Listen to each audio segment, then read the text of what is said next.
Welcome to Your Future, Your Way, where we explore the many ways to reach your academic and professional goals. Whether you are a recent grad, considering career advancement, or even changing careers, this podcast is for you. My name is Alyssa Olick, Director of Professional Degrees and Certificates, which is part of the professional programs at the University of Wisconsin-Madison. The professional programs portfolio includes 80-plus professional master's degree and certificate programs, as well as over 100 non-credit offerings that cover a range of topics from business to healthcare to education. We are excited to share information, resources, and most importantly, stories from current and former students.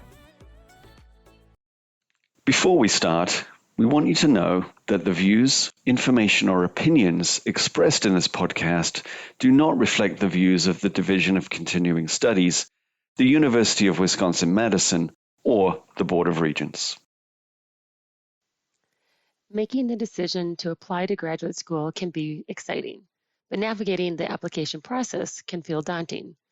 Enrollment coaches can help make the process less stressful. They help applicants understand eligibility requirements, explore financial aid and scholarship opportunities, and they can review your materials prior to submission.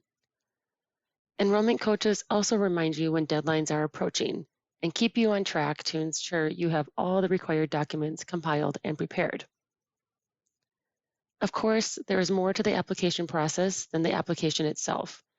Many programs require different components, from supplemental applications to personal essays, and possibly an interview, just to name a few. Many programs look holistically at a candidate's materials, so it is important to submit a complete and thorough application package.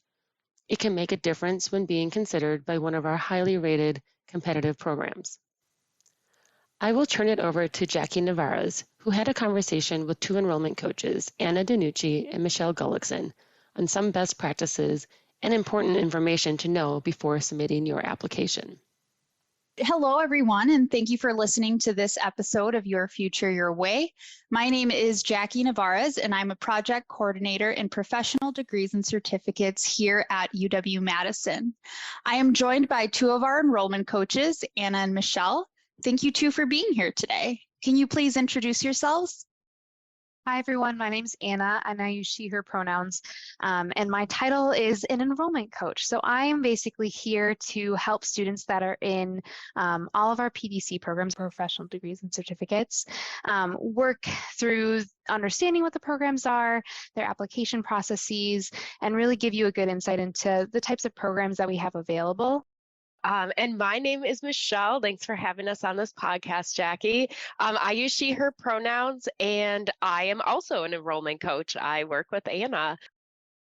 For any of our listeners who haven't interacted with you or your colleagues before, can you tell us what an enrollment coach does? So if you're interested in learning more about a program, we want to connect you with information about that program, kind of like talk to you about your education background, your professional background, talk about where you're trying to get in your career, and help you decide which of our programs might fit your interests. And then you have questions also about, when programs start, how many classes are a part of the program, how much a program costs, and we can answer all those questions as well.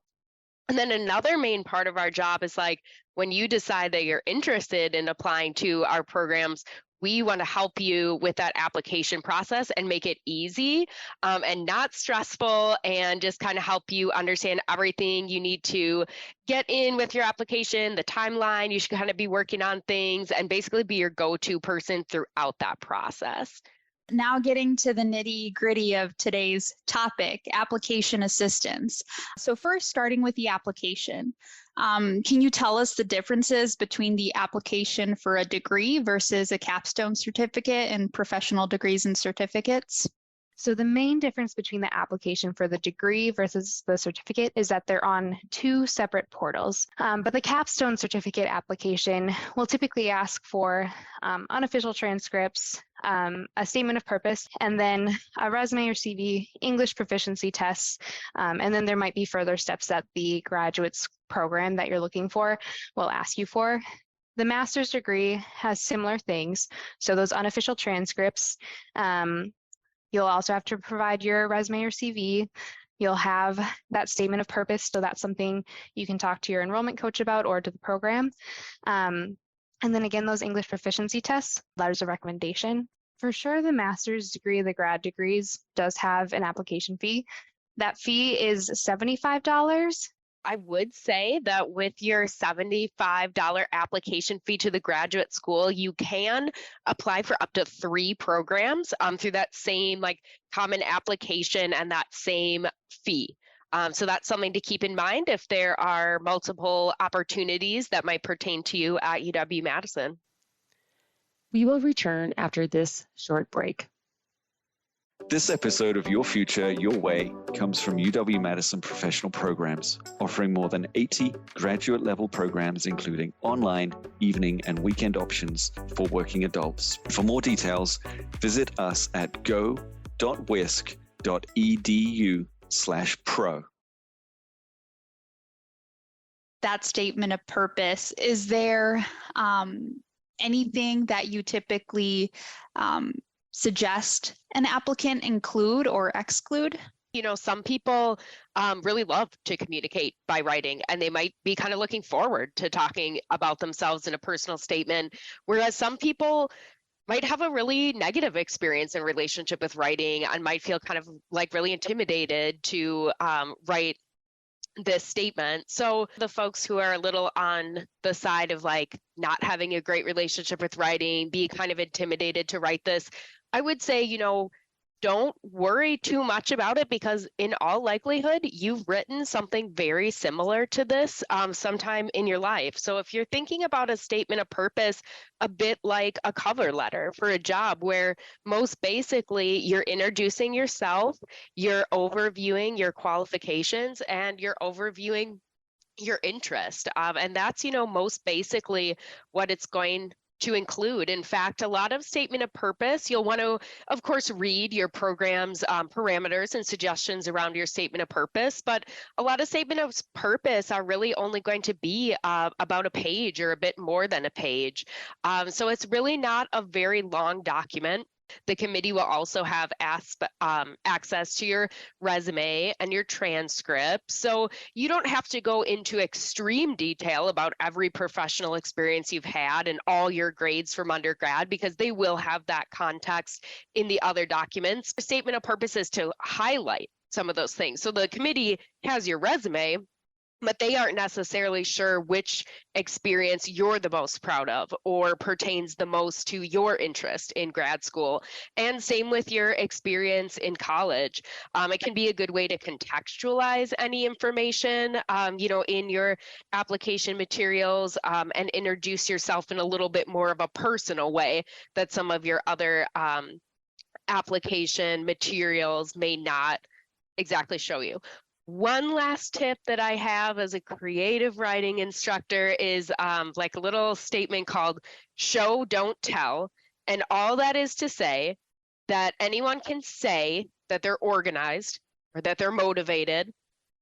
You could say that, but how do you show that? And how you can show that is by telling a brief story about maybe a project you were involved in. Maybe in undergrad, you balanced multiple priorities. You did undergraduate research, you did an internship, you did great in all your classes. Explaining that, showing that, can end up demonstrating that you're organized and motivated rather than just simply making that claim.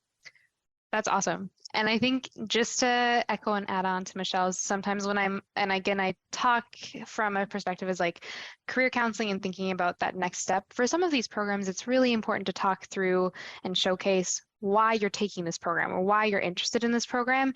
And some students find it easier to talk about that when they're thinking about those future goals that they have. And they're showing, this is my goal. And as Michelle said, you're showing them why you're interested in that goal, how you have the experience to back up those interests and those skills that you've gained and are able to provide to the program. And so especially if an essay is or a statement of purpose is unprompted, sometimes having the structure as Michelle was saying, or even using a goal or something that you really want to make sure the program knows about you as a starting point is a great place to move forward, since some programs will offer questions that they want you to answer and some will not. So if you're looking for more structure on those that don't have questions and they just want you to tell them about yourself, then some of the tips that Michelle gave are great ways to start doing that. So how can you help when a student, has writer's block or has written their statement and it's like, I don't know, is this really what this program wants to see? How do you all come in at that stage? As an enrollment coach team, we provide statement of purpose reviews. And essentially what that looks like is you sending a draft of your statement of purpose, whether it's a quite polished draft and you just want that one extra, set of eyes on it before you submit it, or if you are getting a little stuck, like Jackie said, this is turning out to be a kind of stressful process and you want a point in the right direction.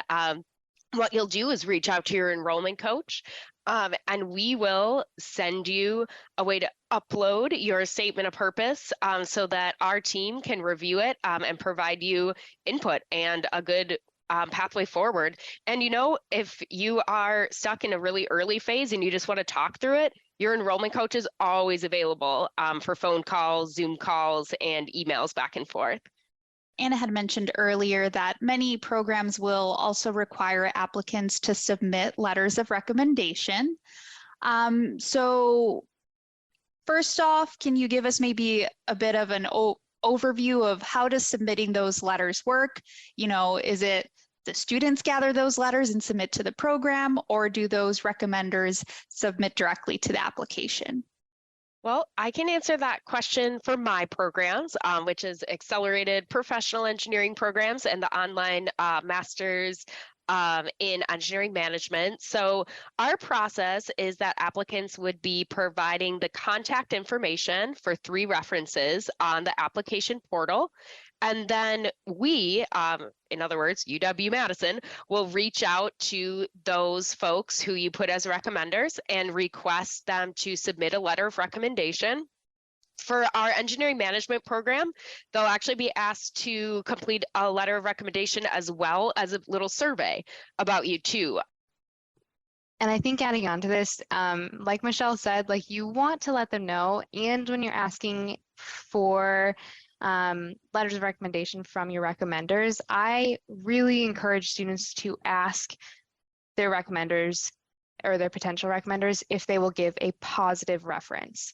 I think that's a key word there is positive, because some people might agree to be a reference, but they might not say the things that you want them to say about you in a letter. You know what, Anna, on that too, you got me thinking, a lot of people are wondering okay, who should my recommenders be? Should they be a professor? Should they be a supervisor? Could they be one of my colleagues? That's not a simple answer, because it kind of depends on the program that you're applying for. And it also depends on the connections that you have with these folks. I think if you're applying to a program that has a large professional emphasis, is going to be asking you to rely a lot on your past professional experience, is very strongly connected to future career goals. For instance, I'm thinking the engineering management program. Then I think that professional references can be really strong. A supervisor who sees that management potential in you, who can see your ability to, manage multiple priorities and could see you really succeeding in a program like that. I think a professional reference would be great. Some programs are going to have a little bit more application to the academic world, maybe not as many, professional applications at this point. Maybe the committee's going to really want you to have had some experience, strong experience in the classroom, maybe strong experience with research and those kind of programs. Yes, you want to think about people who have, a prestigious title such as, your director, your manager, your professor. That's going to look great that you have those professional, great relationships with those people. But you're also going to be wanted to think, do these people know me well? Do they know my goals well? Do they know my work well? Because another thing about references is like you want your reference to be able to speak to you in detail rather than just kind of in more vague generalities. Thanks for joining us today and sharing this great application advice and info. Any piece of wisdom you want to leave our listeners with as they move forward in the application process? I would say a possible piece of wisdom, I applied to graduate school and I was really intimidated by the process. And there were times when I kind of felt kind of self-conscious or kind of questioning if I belonged in grad school. And I would say from my perspective, like if you're interested and it's your goal, like believe in yourself. It can be an intimidating process, but I also think it's really important to, give yourself permission to be proud of yourself and be confident. And if you need a pep talk, your enrollment coach will be happy to give you one because I think we all know how stressful it can be and we just really want to make the process easier for you. Michelle, that just made me so happy. Yeah, remembering my time in grad school, I think definitely echoing what Michelle said. And then in terms of application advice, I would just say really take your time as much as you can, right? Like I understand some students are finding our programs really, really close to the application deadline and they're really excited and they want to move forward with it. And that's completely fine. But I think for a lot of students I work with, it can be really beneficial to take a step and reflect on what you actually want. Make sure that this grad program is the right one for you or that the grad programs in general that you're looking at are the right ones for you in your next steps. And then moving forward with that, making sure your materials are finished up and feel done, using our review options, letting us help you with reviewing eligibility as well as your statement of purpose. If you give yourself some of that time and then you feel confident in the application, you put your best foot forward and you showed the university and the program who you are as an applicant. And I think that's a good way to go forward as you're looking at the application process and feeling good about moving into the program. Thank you to Anna and Michelle for providing some great application advice. If you're interested in beginning your application journey for one of our professional degrees or certificate programs, go to pdc.wisc.edu/apply to get started.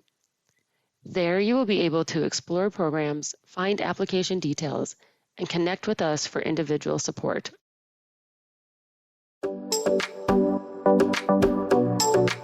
Join us next time to learn more about professional programs at the University of Wisconsin-Madison. Learn how to shape your future your way.